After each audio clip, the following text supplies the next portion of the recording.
Mr. Speaker, I rise today to begin the debate on my private member's bill, the Crimean Tatar Deportation Memorial Day Act. It shows the terrible depths to which humanity can fall. And it's a reason why this House is again taking up debate on a matter of genocide. It's not the first and sadly not the last time that we'll consider events of the past and decide whether or not we'll come to denounce them as genocide. It's a topic on which Canada has been a world leader. We've signed and ratified the United Nations Convention on the Prevention and Punishment of the Crime of Genocide. That's a statute enacted after the Second World War.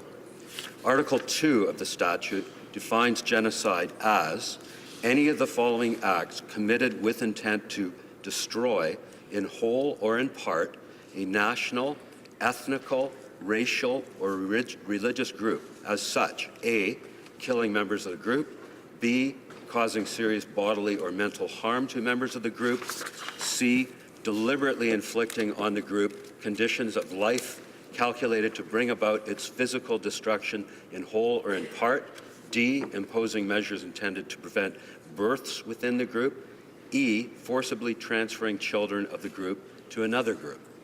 Canada has made several recognitions in the past. Most recently, this House passed a motion proposed by my colleague, the member for Calgary-Nose Hill, recognizing the ongoing genocide waged against the Yazidis by ISIS. The recognition that's most relevant to Crimea was raised in 2008. This House declared the Holodomor as a genocide. It was the forced starvation of Ukrainians in 1932 and 1933. That historic act of recognition was a result of the hard work of my colleague, the member for Selkirk, Interlake, Eastman. That legislation brought about Canada's first official recognition and denunciation of an atrocity committed by the Soviet Union and masterminded by Joseph Stalin. It's therefore fitting that today we should discuss the terrible crimes committed by the Soviet Union against the indigenous people of Crimea in 1944 and their relevance to what has happened in Crimea in the last 2 years. We cannot separate the deportation of 1944 from Russia's theft of Crimea from Ukraine 70 years later. The same evil ideology and disregard for the fundamental rights and freedoms of every man and woman is at work. It's a regime that tore more than 200,000 people from their homes and dropped them in a remote part of Central Asia and started a war with a peaceful neighboring country in order to steal territory.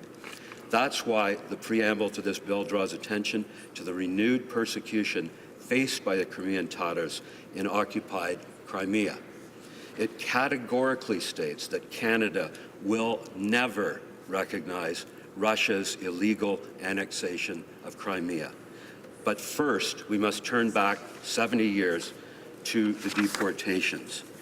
In May of 1944, the Soviet Army reconquered Crimea, which had been under Nazi occupation since 1943. The Soviet Army was not a liberator for the Crimean Tatars, though. They arrived bearing an order signed by Stalin, condemning them, their entire nation, to exile.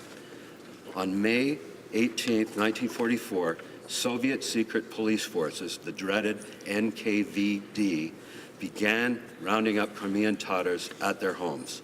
They were packed onto cattle cars and sent on a long journey to Central Asia, thousands of kilometers away. Many left with little more than the clothes on their backs. Their homes, livestock, possessions, all gone. Anyone who tried to escape was shot. For many, the trains were deadly because many Tatar men were away serving in the Soviet military. The deportees were predominantly women, children, and the elderly. Many of the latter two succumbed to malnutrition and dehydration or the diseases that quickly spread in the overcrowded cattle cars. Those who made it to their place of exile were greeted by nothing. There was no food, no accommodation for anyone. Lacking shelter, clothing, and virtually all of the necessities of life, it's estimated that almost 20% of all the Crimean Tatars died in 1944 and 1945. Stalin intended to remove the Tatars from history, too. Following the deportations, towns in Crimea were renamed, mosques were destroyed, and books in the Crimean Tatar language or about them were burned. Famously, their entry in the great Soviet encyclopedia was removed. Now, what possible justification could there be for this action? Well, Stalin accused the Crimean Tatars of treason against the Soviet Union. But tens of thousands of Crimean Tatars had just risked their lives fighting for the Red Army against Hitler. 8 were even decorated with the Soviet Union's highest award for bravery. After 1944, that history was deliberately suppressed. The Crimean Tatars would remain confined to exile in Central Asia for more than 40 years. Their homes were given to settlers from outside of Crimea, their language was banned, and their children were forced to study in Russian. Conditions remained harsh even after Stalin's death. In 1956, the Tatars were officially banned from returning to Crimea. In 1967, the Soviet regime rescinded its own false treason charges against Tatars, but it maintained the ban on them returning to Crimea. It even denied that the Crimean Tatars were a nationality at all. Only time collapse of the Soviet Union brought an end to their exile. In 1988, the survivors, who had held on to their identity, language, and culture, began moving back to Crimea. They did so because the Soviet Union was now just too weak to stop them. There were late recognitions by the Soviet Union and Russia that an injustice had been committed, true, but the Crimean Tatars have never been compensated by either state for the loss of life, property, and liberty that they suffered in exile. Mr. Speaker, I don't expect to find much disagreement in this House that the events I've described constitute genocide against the Crimean Tatars. Indeed, it was always clear that the Soviet regime intended to destroy the Crimean Tatars as a nation through exile and banishment. However, in turning to the present, we can see that 1991 was not the end of the Crimean Tatars' pain. The country that the Crimean Tatars returned to in 1991 was the newly independent Ukraine. Conditions were poor there, with a very weak economy and limited employment or housing available, but they were home in Crimea, and Ukraine was tolerant. They formed their own representative bodies, the Majlis and the Kurultai, and some of their leaders were even elected to the Ukrainian parliament. Earlier this year, I had the honor of meeting one of the great Crimean Tatar leaders, Mustafa Djemilev, as did a number of my colleagues. Mr. Djemilev is a longtime member of the Ukrainian parliament and a former chairman of the Majlis. He was deported to Uzbekistan when he was just 6 months old. As a young man, he was expelled from university for joining illegal Crimean Tatar underground movements and was arrested for refusing to join the Soviet army. He spent 15 years of his life in the Soviet prisons for peacefully resisting the communist regime. At one point, he conducted a hunger strike for 303 days. He lived only because he was force-fed. Djemilev is celebrated as a dissident and a freedom fighter by his people and by much of the world. But today, he's exiled from his homeland again. After the illegal Russian annexation of Crimea in 2014, the Crimean Tatars are again under threat.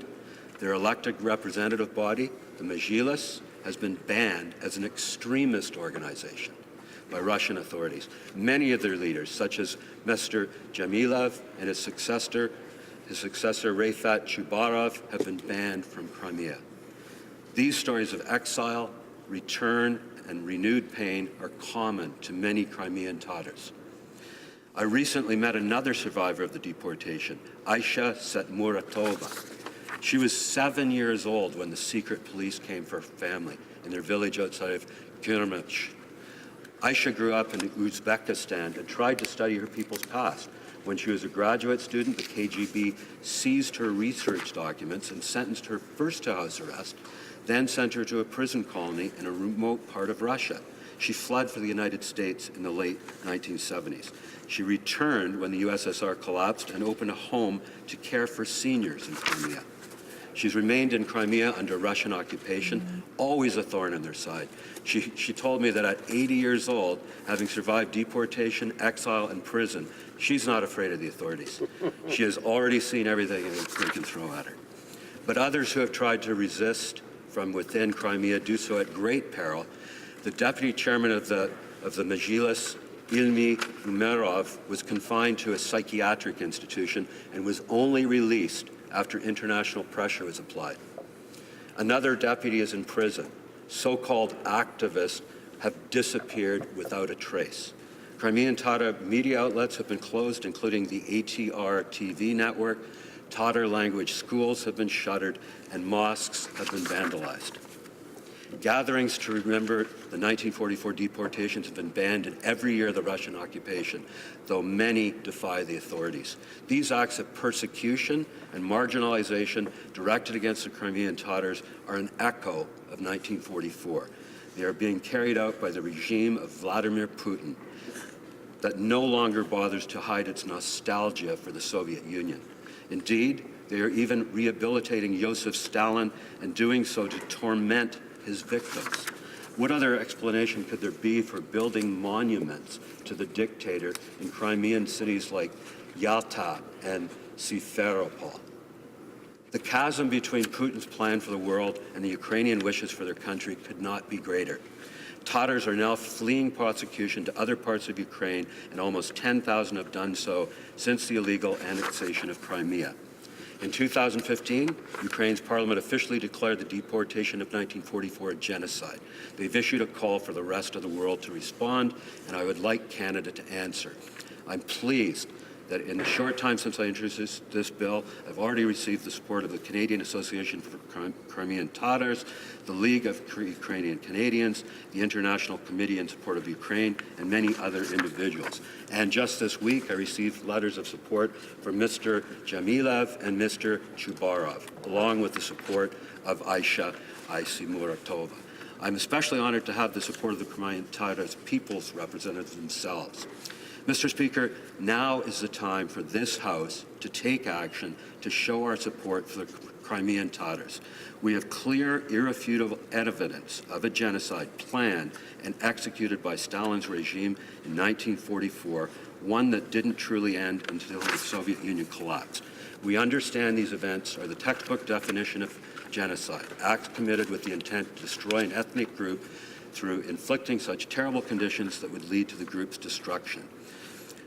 We know very well what's happening to the Crimean Tatars today in illegally occupied Crimea at the hands of Putin. We're a loyal friend of Ukraine. It was a peaceful home to Crimean Tatars for more than 2 decades. Canada has never hesitated to make our nation's position clear. Whether it takes 5 months or 50 years, we'll never recognize the illegal annexation of Crimea. Mr. Speaker, this House needs to make our position officially known to the world. Thank you.